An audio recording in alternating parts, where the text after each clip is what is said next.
Good evening. Right. Um, got something different again tonight. Right.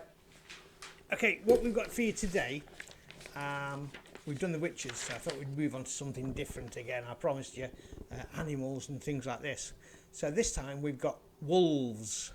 Now, wolves were a natural indigenous to the United Kingdom. So with boar, bears, deer, lots of different animals. Most, unfortunately, have been hunted into extinction, and we're only just now trying to get them back. But I'm going to tell you the story of supposedly the last wolf in England that was killed. Now, this happened way back in 1375, and it's down in Northamptonshire that this happened, and outside a small village called Allingbury. I hope I've said that correctly. And it's all to do with a effigy that's actually in Allingbury Church. Now, this is supposedly of the last night to kill a wild wolf in England. So now there's quite a bit of controversy with this one as well, this story. So I'll explain, and then you can make your own decision. And also, I'm going to put some personal stuff in that'll sort of like help understand a little bit more. Right. The effigy in this church is called John de Withmail. Now, that's not apparently in legend. It doesn't tie up with the legend. Now, the legend is apparently a guy called Jack of Batsaddle who actually killed the wolf. So, obviously an animal, we're going to say an animal because some of the legend says it was a wild boar and some of it says it was a wolf and a wild boar that Jack actually fought to really complicate the matters. Right, so whatever happened, this is the story as I see it, or as the legend says, that the wolf was terrorising the local community, eating sheep and causing general mayhem. So Jack of Batsaddle went out, donned his armour, and went out hunting for the wolf.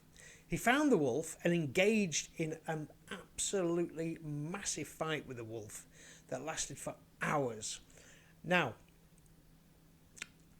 this is where I can add a little bit of my own personal experience. I can tell you, for many years, I used to do displays in castles and wore very similar armour to what Jack would be fighting in. And on a hot day, you become like, the easy way to describe it is a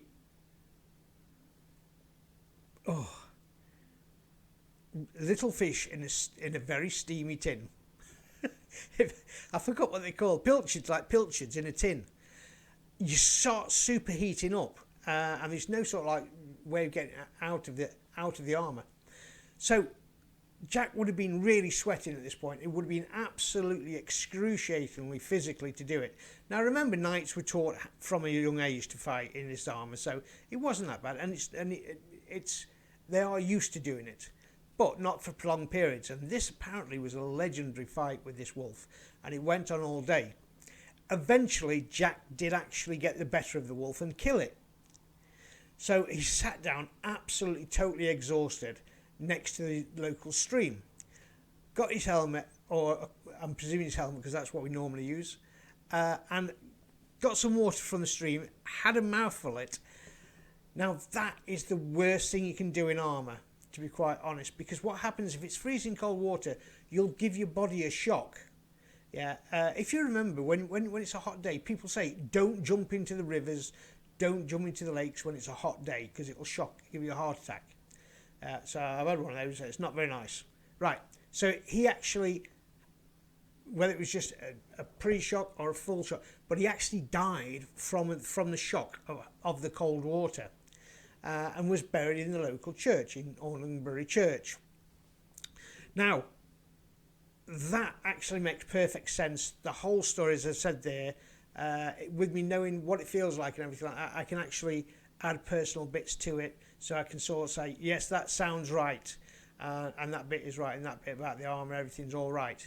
Now, just to add more sort of like credence to this, there is locally a wood and a farm, both named after Batsaddle. So I think we can pretty much say it probably is the same guy. And maybe the Jack and the John got confused. It could be this. It sounds as if it's the same guy. If you were wearing armours were like a Ferrari, you would be buried in the local church. Even if they didn't know who you were, you would still have enough money to pay for yourself. So, that's tonight's story of myths and legends of wolves. The next one, hopefully, I'm going to try to find a treasure. I've been promising this for a bit. We'll try to find a treasure one so everyone can go out and try to find some hidden treasure. So I hope you enjoyed it. Hope they aren't too boring for you. If you do like them, push subscribe. Join in with us. I try to do one every other day. And then tell your friends about it. And just say if you want to listen to something totally useless information, come and listen to me. All right. Have a lovely evening. Ta-ta.